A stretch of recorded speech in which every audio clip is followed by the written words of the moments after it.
Hey, we'd like to take a minute to thank our sponsor, Isotope, makers of software and plugins for audio repair, mixing, and mastering. We use Isotope products here at the High Gain. It's an important part of how we've been able to bottle pure podcast gold week after week. And guess what? Isotope offers 1 free month of Music Production Suite Pro, which has all the tools you need to mix, master, and repair audio. Also, you can get 10% off all other software using the promo code FRET10. That's FRET10.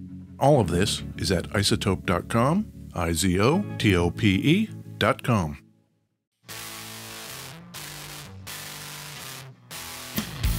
Hey, this is Ed Peterson. And this is John Kiltica, Ed. Hey, John, how are you today? I'm doing pretty good, Ed. It's a good day. Cool. Where are you recording from, John? I am again in the basement in West Seattle. Beautiful. Love it. West Seattle. I am also in a basement in West Seattle, 3 blocks away. Yep. I'm in, I guess, the High Gain West. Would that make me a High Gain East or High Gain Central? High Gain Prime. Oh, Prime. Yeah. Like Amazon. Exactly. That's what I was thinking. I figured you'd be thinking that. Yeah. What are we going to talk about today, John? Oh, man, we got a guitar to talk about today that is in the nutty category. I love it when we talk about nutty guitars. Yeah. Mm-hmm. Kind of a nutty one-off that is pretty fun. Cool. I'm ready for that. You feeling all right? I'm feeling pretty good. Kind of a vague time check on where we are. Yes. Fall 2020. Yes. COVID still going on. Yes. We're still hunkered down. It's lawless here in beautiful West Seattle. Oh, yeah. I woke up and had lawless orange juice and cereal. Mm-hmm. Yep. The most lawless behavior I have seen is Seattle PD. Fairly uncool dudes.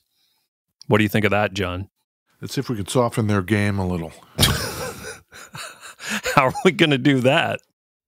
I've just closed my eyes again,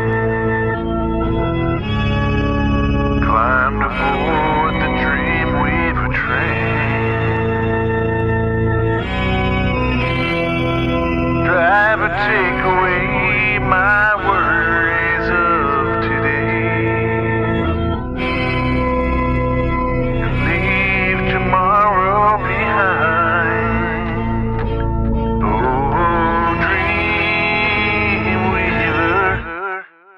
I believe it can get me through the night.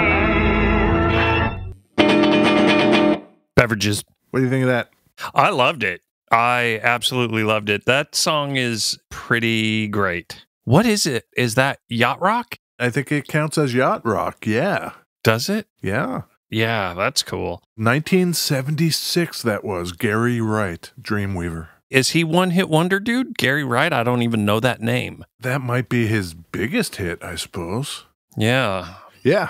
The part that goes...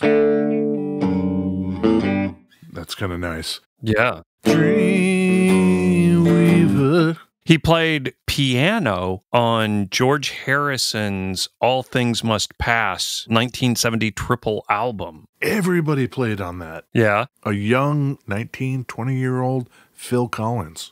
Oh, no kidding. Yeah.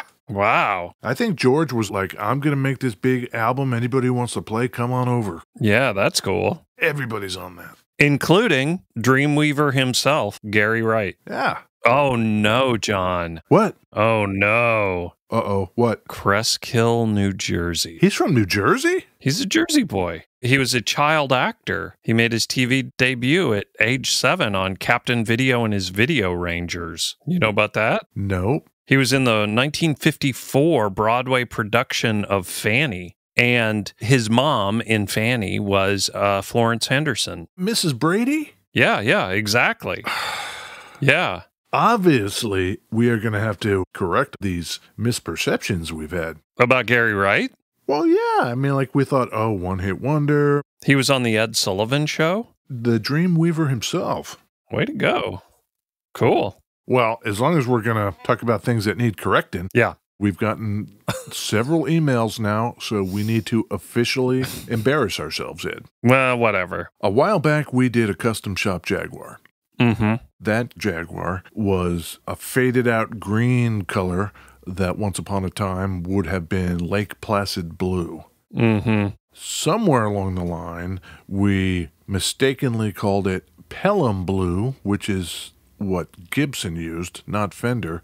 But I think we just started repeating it back and forth until it became just the entire episode of us calling a Fender guitar Pelham blue. Yeah. We both know the difference, but that does not discount our dumbassery. And, we get it. We made a mistake. We're dumb that way. Okay. Let us know when we make mistakes. But 8th email in telling us we're stupid, we get it. Okay. Message received. Hey, have you ever heard of Bernie Kornblum? Nope. Did he play with Gary Wright? No, he didn't. Okay. I'd like to tell you about Bernie, but first, I gotta know what you're drinking, Ed. Oh, beverages. Yeah. I'm having just a straight up soy latte that I made myself. What do you think of that? Did you make it with a machine? We got one of those milk frother things. Ooh. It's got a little centrifugal force thing, so it just spins the milk until it just gets all heated up and frothy. Kind of like a blood sample. Exactly like a blood sample. It's a centrifuge for soy milk. Yeah. Nice. And blood. What about you? What do you got? I have the sparkly water again. Okay. Turns out this bubbly stuff, BUBLY, comes in lots of interesting, good-tasting flavors. Okay. I have peach this time. How is that? It's very delicious, I must say. And backed up, of course, by the coffee. Sure. We were interviewed for another podcast this morning. Yeah. Woke up bright and early and had a phone call from the old country. Our man Ben over at the So Very Creative podcast decided that he wanted to talk to us for some reason. Yeah, I don't know why. And he's over there in the United Kingdom. Yeah. It was fun. It was another excuse for us to talk about ourselves. Great. Perfect. You want to know about Bernie Kornblum? Oh, yeah. Totally. In 1920, way back in the old times, our man Bernie Kornblum, who's at that point 20 years old, leaves Vienna, Austria, and comes to St. Louis. Great.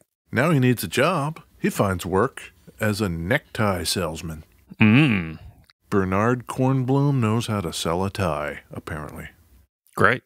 But he sees a newspaper ad. There's a shipment of musical instruments and accessories coming over from Germany.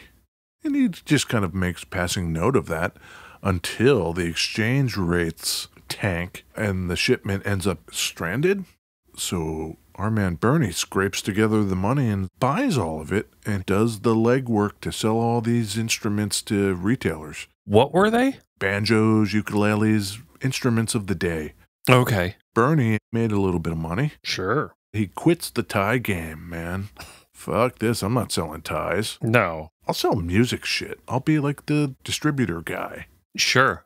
I'll order it, and the stores can just come to me to get what they want. And that was a model that I guess wasn't happening too much then. Everybody was just buying direct from the manufacturer. Right. So he founds Kornblum Brothers Music with his brother David and his sister Erna. Whoa, cool. What are these three up to? Oh, no. All three of them are gone. But our man Bernie, Yeah. born in 1900, died in 2000. 100 years old. Nice. All the time in the world, Bernie. That is crazy. Pre-airplane to man on moon. Pre-radio. Right. Pre-TV, pre-airplane, pre-World War I, World War II, pre-internet, pre-all of it. Pretty good. There's a life. Meanwhile, he's just out there selling himself some banjos. Yeah, they do so well, they have to expand 2 times just by 1927. Bernie and his brother David are like, man, let's take this show on the road. So they go to Belgium and decide to make a headquarters for all the stuff they want to buy to ship back to America. Okay. They go over there in 29, while Erna, the sister, buys up a place called St. Louis Music Supply. Okay. At that point, Bernie and his brother are like, forget Kornblum Brothers. Let's just change our name to St. Louis Music. I like that name better. Have you ever heard of them? Spoiler alert, they're still around. Really? Yes, that is who produced the guitar I have in my hand, Ed. St. Louis Music Company? Yes. Weird. Under their house brand called Electra. Okay. That's what this is, a 1976 Electra MPC guitar. All right. During World War II, Bernie and his brother were like, let's go back home. Let's not be in Europe for this shit. Sure. So they came back home. Now we get into the brands that you and I are familiar with. They had Harmony, they had K, Zildjian cymbals, all kinds of stuff. And they just get bigger and bigger and bigger. By 1961, Ed, Bernie's son Gene joins the company. Oh, great. And Gene loves rock and roll. Hey, Pops, why don't we start distributing more than just like the grandpa guitars and stuff? Why don't we get like full-on drum kits? How about some amps, Dad? How about some electric guitars, Pops? Love this kid. Yeah, sure, let's do it. By 71, Yeah. they're like, okay, electric guitars, let's do this. They start bringing in electric guitars from the Matsumoku factory in Japan. Got it. Cool, what do you want to call them? Our brand will be called Electra. What year's this? 71. The first model they did was a copy of the Dan Armstrong. Oh, no kidding. Yeah, so you can get an Electra branded plexiglass guitar that was like a Dan Armstrong. Cool. I don't think I've ever seen one. They did Rickenbacker basses. I mean, just like everybody at the time. Les Pauls, Fenders, just copying stuff. Yeah. Until, Ed, the head of the guitar department, this guy named Tom Presley, Okay. he partners with a local electronics kind of repair tech guy in the area. And it's like, hey, man, why don't we design something nobody else has ever done before? We'll make our own shaped guitar, and what's something cool and new we could do? This is 1975. Okay. Well, why don't we make a guitar that has its own effects built in? What do you mean? You know, like instead of stomp boxes on the floor, it would be in the guitar. How would that work? What effects would be in the guitar? Well, I don't know. How about we make it so you can swap them out? It could be whatever effects you want whenever you want. That's what they did. There are more than just this guitar that has effects built in. That's right. I don't know that many of them had swappable effects. No, the designation that they put on these guitars was MPC, Okay. Modular Powered Circuit. Any MPC guitar that they made had a trap door in the back of it. You open up the trap door, and there are two bays kind of in there that take cartridges, swappable cartridges. And the cartridges are a little smaller than an Atari cartridge, kind of look like one a little bit, and you plug them into the guitar. And then on the front of the guitar, you have a switch that turns them on and off, and a control that controls the parameters of the effect. I love it. And this debuted at NAMM in 1976. That's pretty great. So I have here an MPC. This particular model is called the X710, commonly called the Outlaw. Ooh. Whenever I hear that like X designation like that, I kind of think fighter plane. Yeah. You know? There was a band out of Tampa, Florida called the Outlaws, and they endorsed this particular model. So this is known as the Outlaw guitar. Oh, it got the nickname the Outlaw because of the band, not the other way around? That's right. It's not officially the Outlaw. No, officially it is the X710. Oh, that's funny. It is double horned, double cutaway. It is a fancy boy. Yeah. It is neck through, not set neck, but neck all the way through the body. Okay. Solid mahogany, ebony fretboard, abalone inlays, Wow. tortoise shell binding on the neck. This thing is crazy, Ed. Yeah. It's got two humbuckers that they call super magnaflux pickups because they're super magnafluxy, apparently. There's what they call a tone spectrum circuit, 5 positions. Position 1 is series in phase. One pickup sends its signal into the second pickup. The second position, neck pickup only. Third would be parallel. Fourth is bridge only. You can kind of hear that. Fifth is out of phase. By the way, the literature says that this out-of-phase setting, Ed, quote, gives you a special funky harmonic presence. Oh, cool. Who doesn't want a special funky harmonic presence? Dummies. I've gone ahead and set something up, Ed. Okay. This is how this thing just sounds. Yeah, it's okay. Yeah, meant to sound just kind of normal and consistent. Yeah. I've chosen 2-tone cartridges to slip in here, like we're playing a video game. I will show you the first one. Ooh. This is a phase cartridge. Yeah, that's cool. And the controlling knob for it controls the speed. Whoa.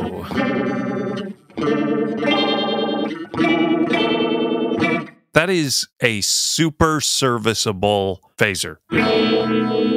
Yeah, isn't it?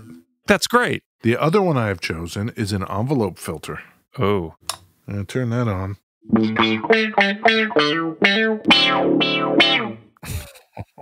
Hit me the envelope filter and the phaser. All right.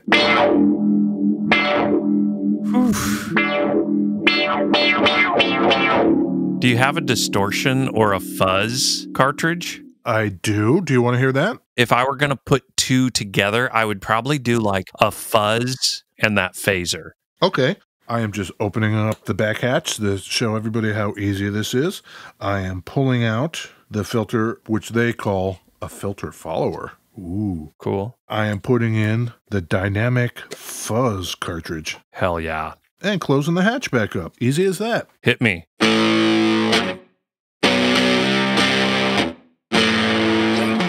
Now with the phaser. Yes. That's your stoner rock band guitar right there. And the fuzz can go, wherever you need it to go. So that's like turned as far down as the fuzz will go. Yep. Let's turn it all the way up. Put on some fizz. Yeah. Little noisy, but That's good. You want it a little noisy. Let them know you're here.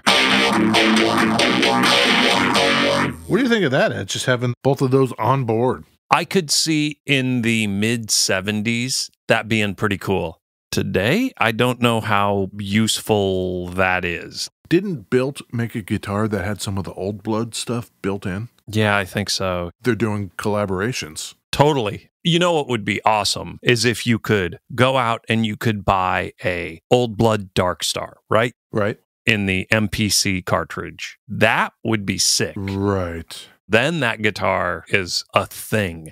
But you're kind of locked to these 70s versions.